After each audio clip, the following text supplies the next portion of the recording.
Hello viewers, আজ আমি আপনাদেরকে দ্রৌপদী সম্পর্কে 10টি বিস্ময়কর তথ্য বলবো যা আপনি জানেন না।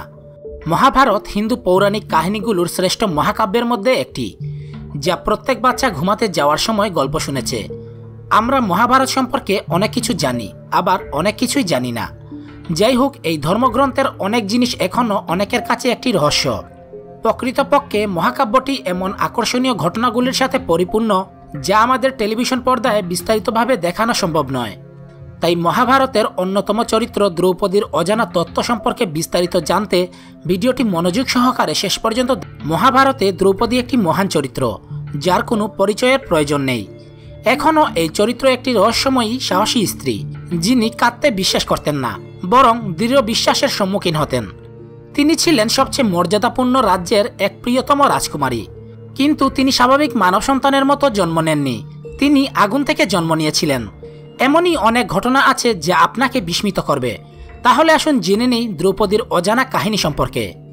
দ্রৌপদী কখনো নীরব থাকায় বিশ্বাস করতেন না, এবং যখন তিনি অপব্যবহার পেয়েছিলেন তখন বিচারের জন্য কাউকে জিজ্ঞাসা করতে চুপ থাকেননি। তিনি ভীষ্ম, দ্রোণ, কৃপাচার্য এবং তার স্বামীদের মতো চূড়ান্ত যোদ্ধাদেরও নিন্দা করেছিলেন, যারা তার বস্ত্রহরণের সময় তাকে অপমানের হাত থেকে রক্ষা করেননি। যজ্ঞসৈনী নামে পরিচিত দ্রৌপদী একজন স্বাভাবিক শিশু ছিলেন না। তিনি তার মায়ের গর্ভ থেকে জন্মগ্রহণ করেননি। আসলে তিনি প্রাপ্তবয়স্ক মেয়ে হিসাবে অগ্নি থেকে জন্মগ্রহণ করেন। ফলে শৈশব বা লালন পালনের কোনো উপলব্ধি মহাকাব্যে নেই। দক্ষিণ ভারতের একটি সাধারণ বিশ্বাস আছে যে দ্রৌপদী মহাকালীর অবতার, যিনি অহংকারী কৌরবদের ধ্বংস করার জন্য এবং ভগবান শ্রীকৃষ্ণকে সাহায্য করার জন্য জন্মগ্রহণ করেছিলেন। বিগত জন্মে তিনি ছিলেন রাবণকে অভিশাপ প্রদানকারী বেদবতী। তার পরের জন্মে তিনি সীতা। তারই তৃতীয় ও চতুর্থ জন্ম দময়ন্তী এবং তার কন্যা নলজানী।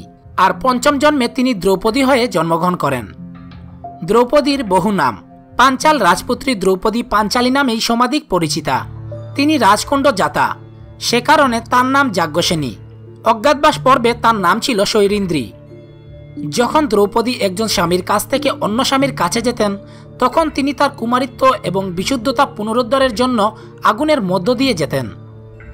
পূর্বজন্মে দ্রৌপদী 14টি গুণসম্পন্ন স্বামীর জন্য তপস্যা করেছিলেন। শিব তাকে সেই মতো বরদানও দেন, কিন্তু একজন মানুষের মধ্যে এতগুলি গুণ থাকা সম্ভব নয়। তখন শিব তাকে জানান যে 5 জন মানুষের মধ্যে এমন গুণের সমাহার ঘটতে পারে, সেক্ষেত্রে তাকে পঞ্চস্বামী বরণ করতেও হতে পারে। দ্রৌপদী সর্বদা ভগবান শ্রীকৃষ্ণকে তার সখা বলে মনে করতেন। ভগবান শ্রীকৃষ্ণ একমাত্র সত্যিকারের বন্ধু ছিলেন তার, যিনি তাকে উদ্ধার করার জন্য এসেছিলেন যখন তিনি ভয়ানক পরিস্থিতিতে ছিলেন। তো ভিউয়ার্স, এই ছিল আমাদের আজকের ভিডিওটি যদি ভালো লেগে থাকে তাহলে লাইক করুন, আপনার বন্ধুদের সাথে শেয়ার করুন এবং অবশ্যই আমাদের চ্যানেলটি সাবস্ক্রাইব করুন। ধন্যবাদ।